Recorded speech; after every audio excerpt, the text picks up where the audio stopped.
सत्ता के अगर शीर्ष सिंहासन पर कोई बैठा हो तो फिर कैसे कोई न्यायालय, कोई कोर्ट, कोई न्यायाधीश उसके ऊपर कोई आरोप लगा सकता है, कैसे उसे सलाखों के पीछे भेज सकता है। सत्ता के शीर्ष सिंहासन पर जो विराजमान होता है उसके ही जेब में न्याय, न्यायालय और कानून होता है।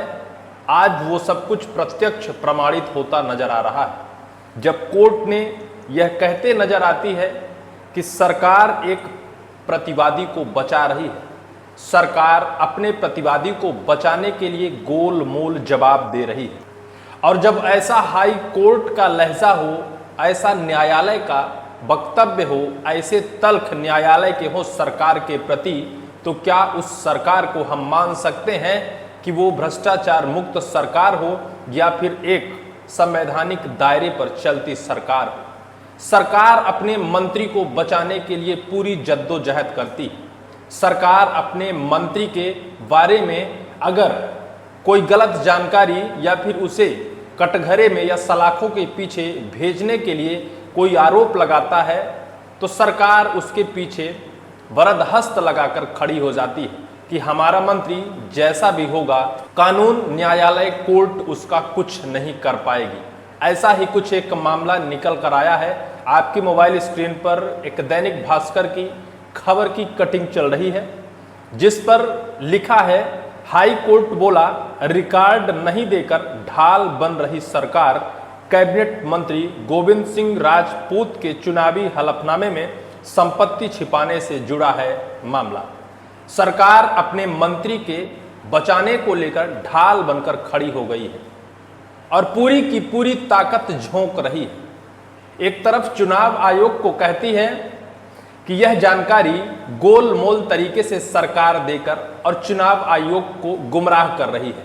चुनाव आयोग उसे जांच योग्य मानता है, तब भी पूरी जानकारी चुनाव आयोग को नहीं दी जा रही। दूसरी तरफ जब यह मामला हाई कोर्ट पहुंचता है और हाई कोर्ट इस मामले में सरकार से जानना चाहती है कि आखिर क्या वजह है कि पूरा ब्यौरा, पूरा दस्तावेज नहीं दिया जा रहा है, तो सरकार की तरफ से जवाब आता है कि इसकी जांच करने के लिए योग्य चुनाव आयोग है और चुनाव आयोग ही इस मामले में कुछ सवाल कर सकता है या फिर दस्तावेज मांग सकता है या फिर उस पूरे मामले की जांच कर सकता है। यानी सरकार दो तरफ से कैसे गोलमोल तरीके से न्याय की उस देवी को घुमा रहा है। पूरी सरकार कैसे अपने मंत्री के सामने ढाल बनकर खड़ी हो गई है। क्या पूरा मामला है, मंत्री के ऊपर कितने बड़े आरोप लगे हैं और कैसे सरकार बचा रही है, यह सब कुछ बताएंगे। लेकिन उससे पहले हम आपको बताएं, कुंवर विजय शाह आपको याद होंगे, उन्होंने देश की सेना को लेकर टिप्पणी की थी और इसे लेकर पूरे देश में बवाल हुआ था। पूरे देश में जनता से लेकर विपक्ष तक उनके इस्तीफे की मांग की थी। Supreme court, high court, police सब ने इसको लेकर बड़ी जांच, बड़ी कानूनी कार्यवाही के आडंबर तो रचाए थे, लेकिन अंततः कुंवर विजय शाह जो मंत्री हैं मध्य प्रदेश सरकार के, उनके साथ क्या कुछ हुआ, क्या आज भी कुछ होगा या फिर आने वाले वक्त पर क्या कुछ उनका हो पाएगा। आज भी सुप्रीम कोर्ट में यह केस चल रहा है, सुप्रीम कोर्ट में सुनवाई हो रही है। लेकिन कुंवर विजय शाह मंत्री साहब हैं, सत्ता के रसूख में चूर हैं और सत्ता अगर उनके हाथ में है तो क्या कोई कोर्ट, कानून उनका कोई कुछ बिगाड़ पाएगा। ऐसा ही कुछ मध्य प्रदेश की सरकार के अंदर एक खाद्य नागरिक आपूर्ति मंत्री गोविंद सिंह राजपूत हैं। गोविंद सिंह राजपूत पूर्व में कांग्रेस की सरकार में रहे, मंत्री रहे, लेकिन सिंधिया समर्थक रहे और सिंधिया के साथ 2020 में कांग्रेस को छोड़कर भारतीय जनता पार्टी का दामन थाम लिया और 2020 में फिर से मध्य प्रदेश में परिवहन मंत्रालय उनको थमा दिया गया। कहा जाता है कि उससे पहले भी कमलनाथ सरकार में उनके हाथ में परिवहन मंत्रालय ही था। 2020 के बाद भी सिंधिया की सिफारिश पर उन्हें परिवहन मंत्रालय थमा दिया गया। परिवहन मंत्रालय थामने के बाद आरोप लगाए गए कि कई गुना संपत्ति, जिस तरह से एक परिवहन विभाग का एक छोटा सा कांस्टेबल सौरभ शर्मा कैश कांड वायरल हुआ था, उस पर इन्हें जोड़ा जा रहा था और कहा जा रहा था कि अगर एक कांस्टेबल के पास इतनी संपत्ति है तो फिर मंत्री साहब के पास कितनी संपत्ति होगी। उस वक्त यही मंत्री थे, परिवहन मंत्रालय इनके हाथ में था। इनकी बेनामी संपत्ति का खुलासा भी किया गया, लेकिन ये कैसे सत्ता का दामन थामकर अपने उन कुकर्मों को छिपाने के लिए कानून, कोर्ट, कटघरे और न्यायाधीश को भी जेब में रखते हैं। क्या किसी की औकात की इनके ऊपर कोई बड़ी कार्यवाही कर दे या फिर इनके बेनामी संपत्ति को कोई खुलासा कर दे और इनके ऊपर कोई कड़ी कार्यवाही हो सके। ऐसा ही कुछ हुआ। 2023 विधानसभा चुनाव में इन्होंने जो चुनावी हलफनामा दिया उसमें अपने बेनामी संपत्ति को इन्होंने छिपाया। कई हेक्टेयर जमीन इन्होंने बेनामी तौर पर अरबों रुपए की संपत्ति अर्जित की। वही आरोप इनके ऊपर था कि परिवहन मंत्रालय में होते हुए इनके पास इतनी संपत्ति आ गई, इतना ज़्यादा कुछ इन्होंने संपत्ति अर्जित कर ली, इन्होंने चुनाव के हलफनामे में छिपाने तक की नौबत आ गई। ऐसा ही कुछ इनके ऊपर आरोप लगाए गए। वहीं से एक राजकुमार याचिकाकर्ता हैं जिन्होंने पहले चुनाव आयोग को यह सारे दस्तावेज दिए। चुनाव आयोग ने इसे जांच योग्य माना और जांच योग्य मानकर सरकार से उसके लिए दस्तावेज मांगे गए और सरकार को यह कहा गया कि इसके प्रति जो दस्तावेज है उसे उपलब्ध कराया जाए। लेकिन सरकार ने जांच आयोग को गोलमोल जवाब देकर और गुमराह कर दिया और उस पूरे मामले, उस पूरी जांच को वहीं रोक दिया। और जब यह पूरा मामला हाई कोर्ट की बेंच में पहुंचता है, जब गुरुवार को चीफ जस्टिस संजीव सचदेवा और जस्टिस विनय सराफ की बेंच ने सुनवाई की। इस सुनवाई में अदालत ने इनको एक कड़ी फटकार लगाई। इनको ही नहीं, पूरी मध्य प्रदेश सरकार को ही कटघरे में खड़ा कर दिया। अदालत के सामने आया कि आयोग ने आरोपी के जांच को योग्य माना और जमीन संबंधी रिकॉर्ड मांगे थे। अदालत ने यह सब कुछ माना कि जो आरोपी है, जो जिसके खिलाफ जो आरोप लगाया गया है और उसके खिलाफ जो भी दस्तावेज दिए गए हैं वो योग्य हैं और संबंधित रिकॉर्ड मांगे गए थे। लेकिन सरकार ने आज तक वो रिकॉर्ड उपलब्ध नहीं करा सके, वहीं आयोग को गोलमोल जवाब देते रहे। लेकिन अब इसको लेकर हाई कोर्ट सख्त हो गया है और सख्त लहजे में सरकार को फटकार लगा दी है। सरकार को फटकार लगाते हुए कहा है कि अगर आप ही ऐसे आरोपियों की ढाल बन जाएंगे तो फिर आखिर न्यायालय, अदालत और न्यायाधीश की क्या जरूरत है, इन्हें बैठाने की क्या जरूरत है। फिर तो आप ही न्याय बन जाओ, आप ही न्यायालय बन जाओ, आप ही न्यायाधीश बन जाओ। क्या ये सिर्फ गरीब, शोषित और वंचित लोगों के लिए न्यायालय और न्यायाधीश बना है कि वो कोर्ट कानून के चक्कर लगाते रहें, छोटे छोटे मामले में परेशान होते रहें। याचिकाकर्ता राजकुमार ने 64 जमीन रजिस्ट्री और खसरे कोर्ट में पेश किए थे।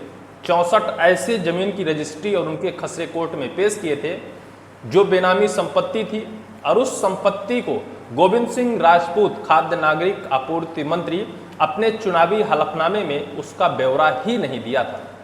कई जमीन तो ऐसे इनके पास उपलब्ध है कि इनको यह कहना पड़ रहा है कि इनके साले ने इनको दान में, इनको, इनके पत्नी और इनके बेटे को दान के तौर पर दिया है और उस दान की संपत्ति को भी इनके ऊपर कई आरोप लगाए गए। यह जब आरोपों से घिरते नजर आए तो उस दान की संपत्ति को फिर धीरे धीरे कुछ इन्होंने वापस भी कर दिया। अभी भी जांच चल रही है और उस जांच में बहुत कुछ शायद आने वाले वक्त पर खुलासा भी हो सके। लेकिन मैंने पहले ही कहा है कि सत्ता पक्ष है और सत्ता के ऊपर जिसका वरदहस्त हो उसका न्यायालय, कानून, कोर्ट क्या कुछ बिगाड़ पाएगी।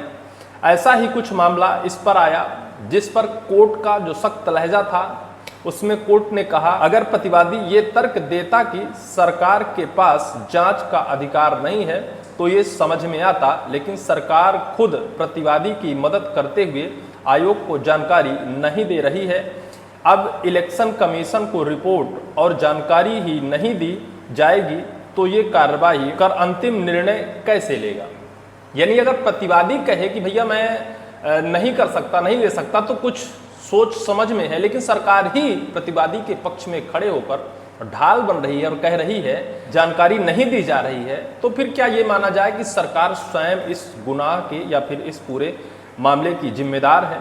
वहीं यहाँ पूरा जो आरोप है, इस पूरे मामले का जो पूरा का पूरा आरोप है उसे भी हम आपको जरूर बताएंगे। वहीं हाई कोर्ट ने अंतरिम निर्णय लेते हुए 9 अक्टूबर को अगली सुनवाई करते हुए आदेश दिए हैं कि आयोग को दस्तावेज प्रस्तुत करने और मध्य प्रदेश सरकार व जिला निर्वाचन अधिकारी सागर से स्टेटस रिपोर्ट तलब करने के आदेश दिए हैं। मैंने जो आदेश भी हाईकोर्ट ने बढ़िया दिया है, वहीं इसको लेकर जो पूरा मामला है वो क्या है।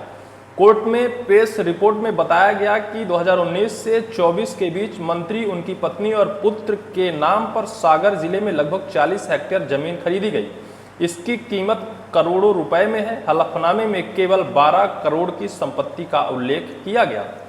इससे पहले आयकर विभाग ने मंत्री राजपूत और उनके संबंधित 195 एकड़ भूमि की जांच शुरू की थी। इसमें 50 एकड़ के करीब वह जमीन भी है जो गोविंद सिंह राजपूत, उनकी पत्नी और बेटे को दान में दी गई या उन्हें बेची गई। जांच में सामने आया कि कुछ जमीनें राजपूत के सदस्यों के नाम पर थी, जिन्हें पहले किसी महिला या अन्य रिश्तेदार के नाम पर दान किया गया था। शिकायत के बाद वो वापस कर दी गई। आयकर इस संबंधी को लेन देन और बेनामी होने की जांच रहा है। अभी भी जांच इनकी चल रही है। इन्होंने कैसे गोलमोल तरीके से करोड़ों रुपए की संपत्ति खरीदी और बेची, लेकिन सत्ता के सिंहासन पर बैठे हैं। इनका क्या कोई कुछ बिगाड़ पाएगा? क्या कोर्ट, कानून, कचहरी इनका कुछ बिगाड़ पाएगा, जिसके ऊपर सरकार का हाथ हो? अब मोहन सरकार भी कटघरे में आ गई है। 9 अक्टूबर को अगली सुनवाई की जानी है, जिसको लेकर कोर्ट ने सरकार को, जिला निर्वाचन अधिकारी और वहीं आयोग को भी तलब किया है और पूरे रिपोर्ट प्रस्तुत करने की बात कही है। देखना होगा कि 9 अक्टूबर को गोविंद सिंह राजपूत के खिलाफ क्या कोई कार्रवाई हो पाती है, या फिर सरकार के बरदहस्त के कारण ऐसे ही जो मध्य प्रदेश में अरबों खरबों रुपए के लूट के कांड को अंजाम देने वाले मंत्री मिनिस्टर हैं, वो ऐसे ही सत्ता के बरदहस्त और बदलती सत्ता की हवा में बदलते रहेंगे और अपनी संपत्ति को बचाते रहेंगे। देखना आगे दिलचस्प होगा। इस पूरे मामले को लेकर आपकी क्या राय है, कमेंट सेक्शन पर कमेंट जरूर करिएगा।